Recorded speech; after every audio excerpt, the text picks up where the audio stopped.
ఒకరోజు రంగయ్య అనే వ్యక్తి పైన కొంతమంది పిల్లలు రాళ్ళు విసురుతూ ఉంటారు. హే పిచ్చోడు పిచ్చోడు రాళ్ళు విసిరండి అంటూ రాళ్ళు విసురుతూ అతన్ని కొడుతూ ఉంటారు. వద్దు, కొట్టకండి, నాకు నొప్పిగా ఉంది. వద్దు, నన్ను కొట్టొద్దు, నన్ను కొట్టొద్దు. ఏయ్, ఏం చేస్తున్నారా? ఆపండి, రాళ్ళు విసరకండి అంటూ కోపంగా అరవగానే ఆ పిల్లలు అక్కడి నుండి వెళ్ళిపోతారు. నాన్న, దెబ్బలు చూడు ఎలా తగిలాయో, నొప్పిగా ఉందా అని అడుగుతుంది. అవునని ఏడుస్తూ చెప్తాడు. నిన్ను ఎవరు బయటికి వెళ్ళమని చెప్పారు నాన్న? నేను వద్దని చెప్పాను కదా.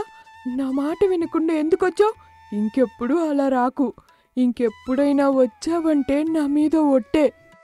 ఇంకెప్పుడు రాను. వాళ్ళు నన్ను కొడుతున్నారు. నువ్వు నన్ను కొట్టావు కదా, నన్ను కొట్టను అంటేనే ఇంటికి వస్తాను. నిన్నెప్పుడైనా కొట్టానా నాన్న? అలా ఎందుకు మాట్లాడుతున్నావు? నువ్వు నా బంగారానివి నాన్న. నిన్నెందుకు కొడతాను? పద, ఇంటికి వెళ్దాం. మీనా తన తండ్రిని తీసుకొని ఇంటికి వెళ్తుంది. గాయాలకి మందు రాస్తుంది. మీరు అలా అనకూడదు నాన్న.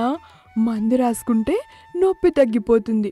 నా మంచి నాన్న కదా, మారం చేయకుండా రాసుకోనన్నా. తొందరగా తగ్గిపోతుందా? అయితే రాయి. ఇంతలో పండ్లమ్ముకునే కాంతమ్మ అటుగా వస్తుంది. మామిడి పళ్ళమ్మా, మామిడి పళ్ళు, తాజా తాజా మామిడి పళ్ళు, తీయని మామిడి పళ్ళు. రంగయ్య ఆమె మాట వినగానే బయటికి వస్తాడు. నాన్న, కాంతమ్మ ఇక్కడికి వస్తుందిలే నాన్న, నువ్వెందుకు అక్కడికి వెళ్తావు అని అంటూ ఉండగానే కాంతమ్మ అక్కడికి వస్తుంది. రంగయ్య కాంతమ్మ దగ్గరికి వస్తాడు. ఏంటి బాబాయ్, ఆ ఒళ్ళంతా గాయాలంటి? మళ్ళీ బయటికి వెళ్ళావా? వెళ్ళొద్దంటే అస్సలు వినవు కదా. అవును కాంతమ్మ, నేను ఎంత చెప్పినా ఆయన అస్సలు నా మాట వినరు. ఆయన బయటికి వెళ్తే పిల్లలేమో అలా చేస్తున్నారు. నాకు చాలా బాధగా ఉంది. నువ్వేం బాధపడకమ్మా, నేను అర్థమయ్యేలాగా చెప్తానాగు. ఇదిగో, మొదటి బోని నువ్వే చెయ్యాలి. నీకోసమే ఇక్కడి వరకు వచ్చాను. కానీ నువ్వు ఇలా బయట తిరిగితే నేను అస్సలు ఇక్కడికి రాను. వచ్చినా నీకు మామిడి పళ్ళు ఇవ్వను. ఇంకెప్పుడైనా బయటికి వస్తావా చెప్పు. బయటికి రాకపోతేనే నీకు పళ్ళు ఇస్తాను. ఇంకెప్పుడు నేను బయటికి వెళ్ళను. నాకు పండ్లు ఇవ్వు. కాంతమ్మ సరే తీసుకో అంటూ పళ్ళిస్తుంది. అతను వాటిని తీసుకుని తింటూ భలే భలే రుచిగా ఉన్నాయి అని అమాయకంగా అనుకుంటూ లోపలికి వెళ్తాడు. ఏంటో అక్క, నాన్న నీ గొంతు వినగానే పరిగెడుతూ వస్తాడు. నువ్వు చెప్పిన మాట మాత్రం ఖచ్చితంగా వింటాడు. ఏ జన్మలో ఆయనకి రుణపడిపోయానమ్మా, అందుకే ఈ జన్మలో నా మాట వింటున్నాడు. ఏ జన్మలో ఉందో నాకు తెలియదు, కానీ ఈ జన్మలో అయితే మేం నీకు చాలా రుణపడున్నాం. ఇదిగో ఈ డబ్బు తీసుకో కాంతమ్మా. నాకు అవసరమైనప్పుడు తీసుకుంటానని చెప్పాను కదమ్మా, ఇప్పుడు వద్దులే. ఇప్పటికే నీకు చాలా రుణపడున్నాం కాంతమ్మా. నీకైనా ఎక్కడి నుంచి వస్తుంది డబ్బు? వీధి వీధి తిరిగి పళ్ళమ్ముకొని కష్టపడుతుంటావు. తీసుకో కాంతమ్మా. మరేం పర్వాలేదులే, కానీ అన్నట్టు ఏదైనా పని దొరికిందా? ఎక్కడక్కా, పని దొరకడానికి చాలా పనులున్నాయక్క. వెళ్ళిన ప్రతి చోట అవమానాలు, వంకర చూపులు, ఇంకా వంకర మాటలు. బయటకు వెళ్ళాలంటేనే భయం వేస్తోంది. అందుకే మిషన్ నేర్చుకుందామని అనుకుంటున్నాను. నేర్చుకున్న తర్వాత కొత్త మిషన్ కొనుక్కోవాలి కదా, దానికి కూడా డబ్బు లేవక్కా. అరే, డబ్బు గురించి నువ్వేం ఆలోచించకమ్మా. నువ్వు మిషన్ కొనుక్కో. నీ దగ్గర ఉన్నప్పుడే నాకు ఇద్దువులే, కానీ నువ్వేం ఆలోచించకు. నా అనుకున్న వాళ్ళు మమ్మల్ని వదిలేసి వెళ్ళిపోయారు. ఏమీ కాని నువ్వు మా కోసం ఇంత చేస్తున్నావు. ఎందుకో అమ్మా, మీ ఇద్దరిని చూస్తుంటే నా చెల్లిని, నాన్నని చూసినట్టుంటది. వాళ్ళు భగవంతుడి దగ్గరికి వెళ్ళిపోయారు కదా. వాళ్ళు లేని లోటు నేను మీలో చూసుకుంటున్నాను అంటూ కంటనీరు పెట్టుకుంటుంది. కాసేపు అక్కడ ఉండి వెళ్ళిపోతుంది. కొంత సమయం తర్వాత పళ్ళమ్ముకొని డబ్బు తీసుకొచ్చి మీనాకిచ్చి కుట్టు మిషన్ కొనుక్కో అంటుంది. మీనా సరే అని సమాధానం చెప్తుంది. ఇలా రోజులు గడుస్తూ ఉంటాయి. మీనా మిషన్ నేర్చుకొని తన ఇంట్లోనే సొంతంగా మిషన్ కుడుతూ ఉంటుంది. అయితే ఒకరోజు మీనా ఎవరి బట్టలో కుట్టి తండ్రితో ఇలా అంటుంది. నాన్న, నువ్వు ఇంట్లోనే ఉండు, నేను ఈ బట్టలిచ్చేసి వస్తాను. అందుకు తను సరే అంటాడు. మీనా అలా వెళ్ళిందో లేదో అతను మిషన్ మీదకెక్కి ఎలా పడితే అలా నొక్కుతూ ఉంటాడు. ఇంతలో తన చెయ్యి ఆ సూది దగ్గర పెడతాడు. అది గట్టిగా కుచ్చుకొని ఇరుక్కుపోతుంది. అతను పెద్ద పెద్దగా కేకలేస్తూ ఉంటాడు. చుట్టుపక్కల మాత్రం ఎవ్వరూ ఉండరు.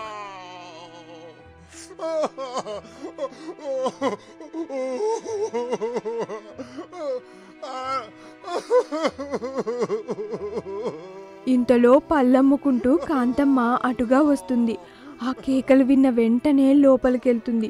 దాన్ని చూసి చాలా కంగారు పడుతూ ఏదో ఒక రకంగా చెయ్యిని బయటికి తీసి ఆ తరువాత కట్టుకడుతుంది.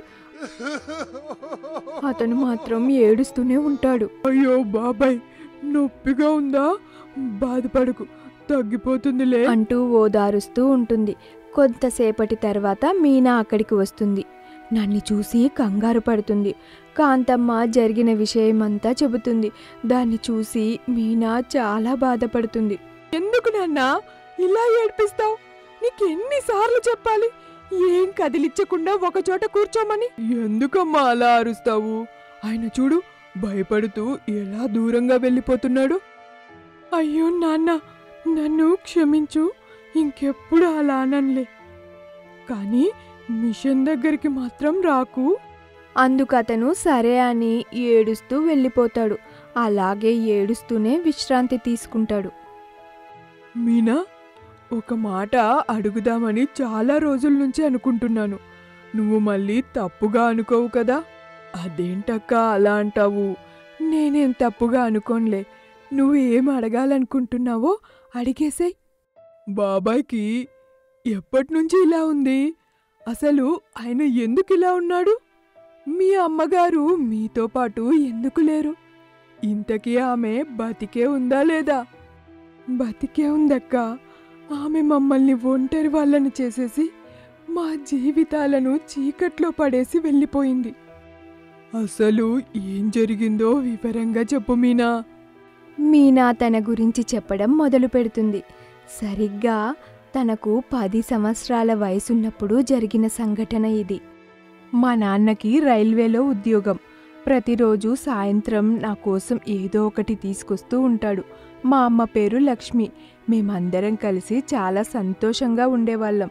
ఇంటికి తిరిగి వస్తున్నాడు. అప్పుడే ఒక లారీ అతన్ని గుద్దేసింది. అతను సరాసరి కింద పడి తలకు బలమైన గాయం తగిలింది. అక్కడి వాళ్ళు హాస్పిటల్లో చేర్పించారు.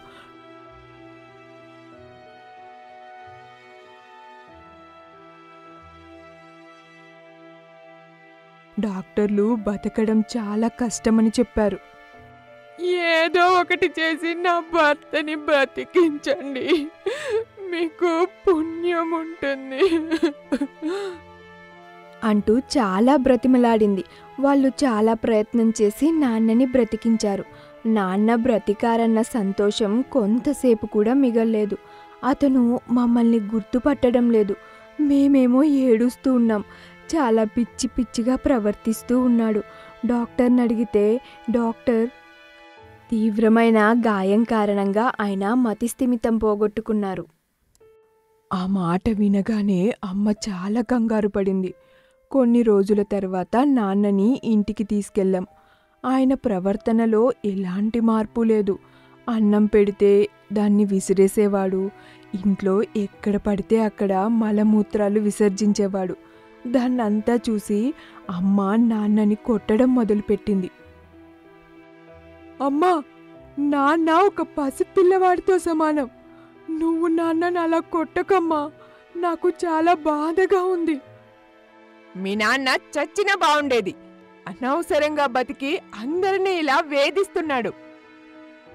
అమ్మా, ఏంటమ్మా అలా మాట్లాడుతున్నావు? కొద్ది రోజులు నీతో పాటు ఇక్కడే ఉంటే నాకే పిచ్చి పట్టేలా ఉంది. మీ నాన్నని ఎక్కడన్నా వదిలేసి రావడం మంచిది, లేకపోతే ఇంత విషం పెట్టి చంపడం ఇంకా మంచిది.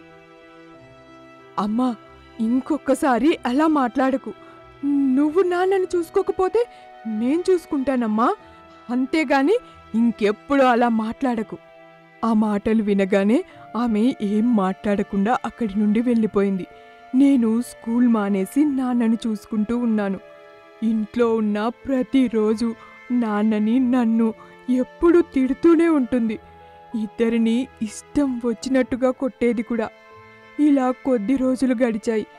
నాన్న బ్రతికుండగానే చచ్చిపోయాడన్నట్టుగా కాగితాలు సృష్టించి నాన్న ఉద్యోగాన్ని ఆమె సొంతం చేసుకోవాలని ప్రయత్నించింది.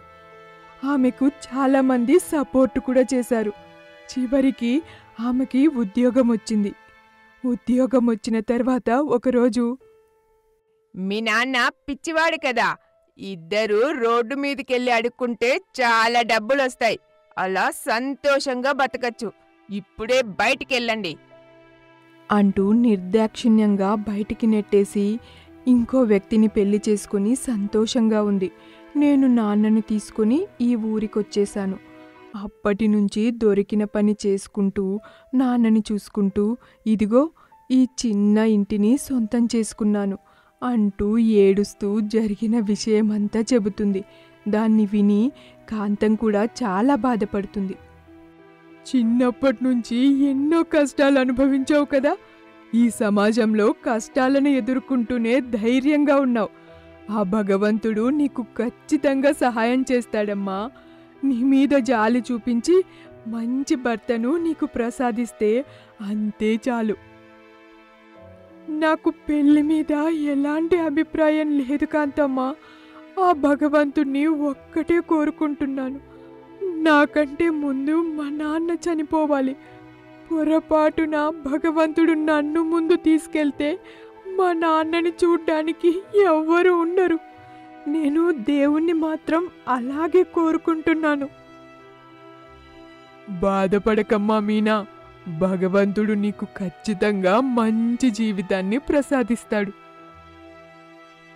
అలా చెప్పి అక్కడి నుండి వెళ్ళిపోతుంది. మీనా బట్టలు కుట్టుకుంటూ బాగా డబ్బు సంపాదిస్తూ తన తండ్రిని చూసుకుంటూ రోజులు గడుపుకుంటూ ఉంటుంది.